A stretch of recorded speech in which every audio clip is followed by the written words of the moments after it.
Dear students, welcome back to Indo European YouTube channel. आज हमारे साथ है किरणप्रीत कौर, जो कि बेसिकली बिलोंग करते हैं चंडीगढ़ से, और आज हमारे पास आए हैं अपना वीज़ा कलेक्ट करने के लिए। So Kiranpreet, many congratulations to you. Okay, so students जानते हैं किरणप्रीत से कौन सी कंट्री के लिए उनका वीज़ा है, कौन सी यूनिवर्सिटी में अप्लाई किया था और कौन से प्रोग्राम के लिए वो जा रहे हैं। सो किरणप्रीत, कौन सी कंट्री के लिए आपका वीज़ा है? मैम, मेरा नीदरलैंड के लिए वीज़ा आया है और मैं हार्लेंस कैंपस के लिए बैचलर्स ऑफ क्रिएटिव मीडिया के लिए स्टडी करने वहाँ जा रही हूँ। ओके, सो किरणप्रीत, ड्यूरेशन क्या है इस प्रोग्राम का?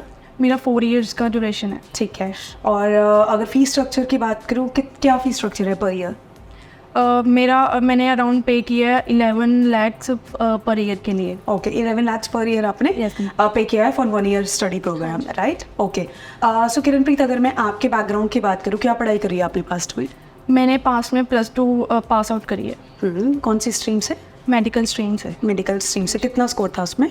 मेरा 80% स्कोर था। ठीक है। कोई आईएलटीएस, कोई पीटी, कुछ ऐसा भी था? यस मैम, मैंने आईएलटीएस की हुई है जिसमें मेरा 6 ओवरऑल स्कोर था। ठीक है। किरणप्रीत, अगर बात करूँ इंडो यूरोपियन के बारे में, कैसे पता लगा? इंडो यूरोपियन के बारे में मैं एक्चुअली इंडो यूरोपियन को सोशल मीडिया के थ्रू मुझे पता चला। मैं वहाँ पे उनको फॉलो करती थी इंस्टाग्राम पे, तो मैंने वहाँ से उस पेज पे विजिट किया। ठीक है। फिर हमारी कौन सी ब्रांच को आपने कॉन्टैक्ट किया? मैंने जो एक्चुअली मैं चंडीगढ़ से हूँ, तो मैंने चंडीगढ़ ब्रांच को ही वहाँ पे कांटेक्ट किया। ठीक है। सो किरणप्रीत, जैसे आपने चंडीगढ़ ब्रांच में जब आप गए होंगे, जैसे यूजुअली स्टूडेंट्स सोशल मीडिया पे चेक करते हैं, हम लोग भी जिस भी तरफ हम इंटरेस्टेड होते हैं, हम वो पेजेस को लाइक करके रखते हैं, राइट? ऐसे ही स्टूडेंट्स जो हैं जिन्होंने स्टडी अब्रॉड जाना होता है, वो पेजेस लाइक करते हैं। बट आपसे ये जानना चाहूँगी कि जब आप हमारे इंडो यूरोपियन के चंडीगढ़ ब्रांच में विजिट किया, तब क्या माइंड में कुछ प्लानिंग थी कि इस कंट्री के लिए, इस प्रोग्राम के लिए जाना है? यस मैम, जब मैंने एक्चुअली फर्स्ट टाइम विजिट किया था ब्रांच में, तो मेरी जो माइंड सेटअप था कि मैंने स्वीडन के लिए अप्लाई करना है। ठीक है। बट वहाँ पे एक्चुअली वो उनके कंट्री में जो मैथ था वो मैंडेटरी था, तो मेरे पास मैथ की नहीं था मेरे पास सब्जेक्ट, तो दैट्स वाई फिर वहाँ पे जाके मेरा नहीं हो पाया। तो वहाँ पे जब मैंने विजिट किया ब्रांच में, तो वहाँ पे मैम ने मुझे काफ़ी कंट्रीज सजेशन दी। ठीक है। Because maths was required for an bachelors program study in Sweden, right? इसकी वजह से आप स्वीडन को छोड़ के आपने दूसरे ऑप्शंस की तरफ ऑप्ट किया। ओके, सो अगर मैं बात करूँ चंडीगढ़ ब्रांच में जो ऑप्शंस आपको दिए गए, कौन कौन सी कंट्री के ऑप्शंस दिए गए थे? वहाँ पे मुझे नीदरलैंड्स के ऑप्शन दिए गए, डेनमार्क का ऑप्शन दिया गया, माल्टा का ऑप्शन दिया गया, और फिनलैंड का ऑप्शन दिया गया। ओके, जिसमें से आपने फाइनलाइज किया नीदरलैंड्स को। ओके, सो आपने बोला स्वीडन में जाना चाहती थी। स्वीडन को चूज करने के, स्वीडन जाने के कोई स्पेसिफिक रीजंस थे? यस, मेरा रीज़न था कि मेरे वहाँ पे जो कज़न ब्रदर थे वो वहाँ पे रहते थे, तो ये मेरा रीज़न था वहाँ पे। सो जैसे अभी आपने बोला कि स्वीडन के लिए आप पहले आए थे, है ना? और क्योंकि वहाँ कज़न रहते हैं आपके, और फिर बाद में आपको नीदरलैंड्स आपने फाइनलाइज किया। तो ऐसा क्या आपको नीदरलैंड्स में अच्छा लगा जिसकी वजह से स्वीडन को आपने ड्रॉप करा और आप नीदरलैंड्स की तरफ आ गए हुए? एक्चुअली जब वहाँ पे मैम ने मुझे मतलब नीदरलैंड्स के बारे में बताया, तो वहाँ पे मैंने जब रिसर्च किया, तो वहाँ पे मुझे पता चला कि वहाँ की स्टडी है वो बहुत ही अच्छी है, एंड एज नो कि जहाँ पे डच डिग्री है वो बहुत ही हाई लेवल की है, तो दैट्स वाई फिर मैंने चूज़ किया नीदरलैंड्स को। तो सेकंड ऑप्शन था कि जब मैम ने मुझे वहाँ के कोर्स के बारे में बताया, तो वो मेरे मतलब फील्ड के रिलेटेड भी था ना, मुझे इंटरेस्ट भी था उसमें, तो फिर मैंने इसकी वजह से जो नीदरलैंड्स को है वहाँ पे सेलेक्ट किया।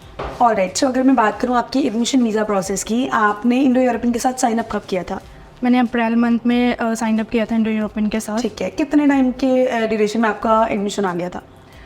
मेरा मई में मेरा ऑफर लेटर मुझे आ गया था, और उसके बाद फिर मैंने ट्यूशन फीस है जो पे की थी। अच्छा, तो ऑफर लेटर आया, ऑफर लेटर आने से पहले क्या यूनिवर्सिटी ने कोई टेस्ट, कुछ इंटरव्यूज दिए थे? यस मैम, मेरा यूनिवर्सिटी के साथ एक इंटरव्यू हुआ था। ठीक है। That interview was an online interview? Yes ma'am, online interview. ठीक है। क्या क्वेश्चंस पूछते हैं यूनिवर्सिटीज में? उसमें उन्होंने सिर्फ जनरल क्वेश्चन पूछा था कोर्स के रिलेटेड और यूनिवर्सिटी के रिलेटेड, और आपने ये कंट्री क्यों चूज़ की, इस चीज़ के रिलेटेड उन्होंने क्वेश्चन मुझसे पूछा। ओके, सो ऑफर लेटर आ गया। ऑफर लेटर आने के कितने टाइम में आपने ट्यूशन फी पे कर दी होगी? उन्होंने मुझे अराउंड 1 मंथ का टाइम दिया था, तो मैंने 1-2 वीक्स के अंदर अंदर जो थी वो पे कर ट्यूशन फी पे कर दी। ओके, सो स्टूडेंट्स, थोड़ा सा बताना चाहूँगी, नीदरलैंड्स का वीज़ा प्रोसेस जो है यूनिवर्सिटीज़ की तरफ से होता है। स्टूडेंट्स को यहाँ से सिर्फ और सिर्फ कुछ फॉर्म्स यूनिवर्सिटीज़ देती हैं, वो आपको फिल करके देने होते हैं।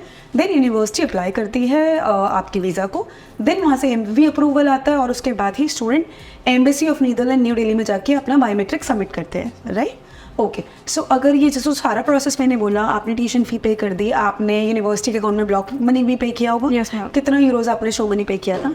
मैंने 12,000 यूरो जो ब्लॉक अकाउंट में पे किए थे। Okay, so 12,000 euros is a 1 year living expenses जो स्टूडेंट्स के पास एक ऑप्शन होता है मेजर यूनिवर्सिटीज़ में जहाँ वो पे कर सकते हैं। इसका बेनिफिट ये होता है कि आपको अपने स्पॉन्सर के अकाउंट में कोई एडिशनल डॉक्यूमेंट नहीं दिखाना पड़ता है, राइट? ओके, MVV की अगर मैं बात करूँ, जब आपने कितने दिनों में आपको यूनिवर्सिटी से MVV अप्रूव आ गया था? मेरा 15 डेज़ के अंदर अंदर जो था मेरा MBB अप्रूवल आ गया था। ओके, एंड MVV अप्रूवल आने के बाद आपने न्यू दिल्ली में आके अपना बायोमेट्रिक दिया होगा, राइट? Yes, उसके कितने दिनों में आपके हाथ में आपका वीज़ा आ गया? मेरा 3 डेज़ के अंदर अंदर मेरे पास मेरा वीज़ा आ गया। ओके, सो स्टूडेंट्स थोड़ा सा इंपॉर्टेंट है जब बच्चे अप्लाई करते हैं सितंबर इनटेक के लिए, जनवरी इनटेक के लिए, यूजुअली क्या होता है, अगर आप टाइमली एडमिशन लेते हो, टाइमली वीज़ा अप्लाई करते हो, उस टाइम पे इतना रश नहीं होता कहीं पे भी, और अगर आप टाइमली करते हो तो टाइमली डिसीजन आ जाता है। जैसे कल मेरी लास्ट एक वीडियो थी जहाँ पे स्टूडेंट के पास लिथुआनिया का TRP 10 डेज़ के अंदर आ गया था। सेम एक एग्जाम्पल है जहाँ पे 3 दिन के अंदर इनका वीज़ा आ गया एम्बेसी ऑफ नीदरलैंड से इनके हाथ में, राइट? तो कहीं ना कहीं मैटर करता है आप कितनी जल्दी अपना अप्लाई कर रहे हो अपने एडमिशन का, अपने वीज़ा का प्रोसेस। जितनी लेट आप करोगे उतना ही डिले कहीं ना कहीं आपके वीज़ा पे भी इम्पैक्ट करेगा ही करेगा। ऑल राइट, सो किरण, अगर मैं आपसे ओवरऑल जर्नी की बात करूं, ओवरऑल एक फीडबैक की बात करूं हमारी टीम के साथ, from the day of enrolment till the date आज आपके हाथ में वीज़ा आ गया है, तो कैसी आपकी जर्नी रही? मेरी इंडो यूरोपियन के साथ बहुत ही अमेजिंग जर्नी रही।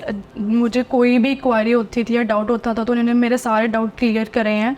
ऐसी कोई भी प्रॉब्लम नहीं थी जो मुझे फेस करनी पड़ी इंडो यूरोपियन के साथ। ओके, सो ये जो वीडियो अभी स्टूडेंट्स देख रहे होंगे उनको क्या एक रिकमेंडेशन देना चाहोगे इंडो यूरोपियन के लिए? मेरी रिकमेंडेशन यही है कि अगर आप चाहते हो फॉरेन स्टडीज़ के लिए तो आप इंडो यूरोपियन ज़रूर विज़िट करें। यहाँ पे आपको आपके हर एक क्वारीज, आपके डाउट क्लियर करे जाएंगे और आपको कोई भी प्रॉब्लम फेस नहीं करनी पड़ेगी। Thank you so much, Kiran. Thank you for your valuable time. We wish you all the very best for your future. Thank you viewers. Thank you for watching Indo European YouTube channel. और सारी successful stories देखने के लिए please do like and subscribe our channel as well. Thank you. Press the bell icon on the YouTube app and never miss another update.